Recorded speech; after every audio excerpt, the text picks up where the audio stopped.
The impacts of plastic waste polluting our planet are far-reaching and devastating. We'll be drowning in plastic unless we take action now. But in the face of what seems to be a massive global disaster, we find hope for a solution. At the moment, we're traveling to the province of Saraburi, which is the gateway to the populous northeastern region of Thailand. There we're going to meet with the founders of the company Sepco Industries. สวัสดีครับ สวัสดีครับ Good afternoon to you. Good afternoon, Dr. Mehta. Thank you so much for having us here today. How long has this really been going? When did this process actually begin? The pyrolysis system been with us for many years. The first generation 15 years ago, with that one is still working. It's still working. It still works. Still make money for us. It's still making money. So Yes, it's of course. producing fuel right now. Of course, we produce the fuel, put into our car, send it to the farmer, send to the logistic company. I would like to introduce the Chief Engineer Officer, and he is the man behind all the success in here. Mr. Thawat Kulabut. He won the first gold medal for the innovation of this system. This is the first generation. So we use firewood to generate the heat for the system. We need the heat to melt the plastic to create the smoke, and then after that we take it out to distillation later on.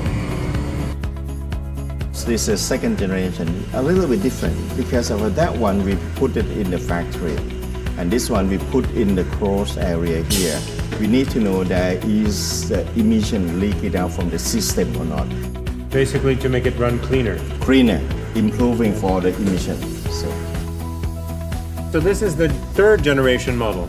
But this one we have 10,000 liters a day. So this is the first model that you expanded production to 10,000 To liters per 10,000 day. liters a day.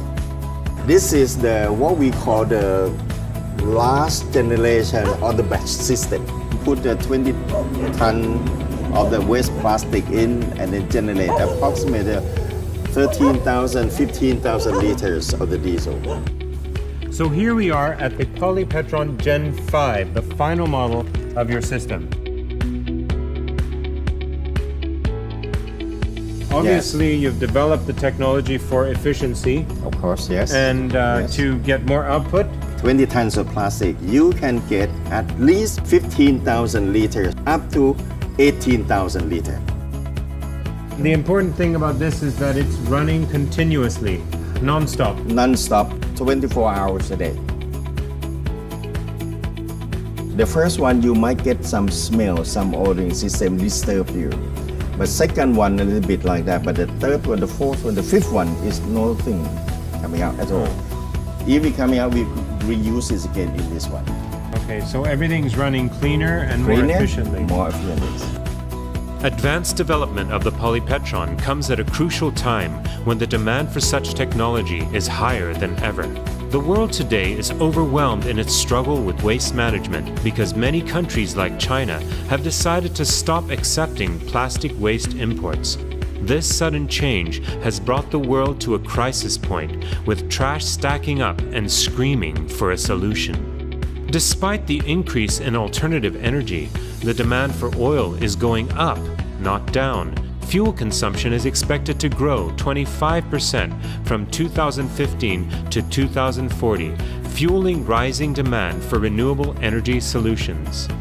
In January 2018, the European Parliament announced new legislation on energy efficiency, requiring greater use of advanced biofuels, which include waste-based fossil fuels like the oil produced by the polypetron.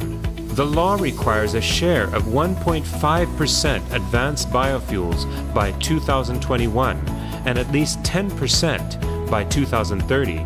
This creates a huge demand and allows them to be sold at a premium. When refined, this pyrolysis oil produces over 60% European standard EN590 diesel and at least 20% gasoline. The remaining byproducts of gas and char are not wasted, but reused to further heat the reactor, bringing a sustainable, renewable, clean and efficient production process. The persistent determination of Dr. Mehta, Mr. Tawat, and their team of scientists and researchers have brought us a tangible solution to the global waste crisis by making effective use of the plastics that we have carelessly discarded for so many generations. What has been destructive pollution can now be converted to a renewable source of energy to fuel the future.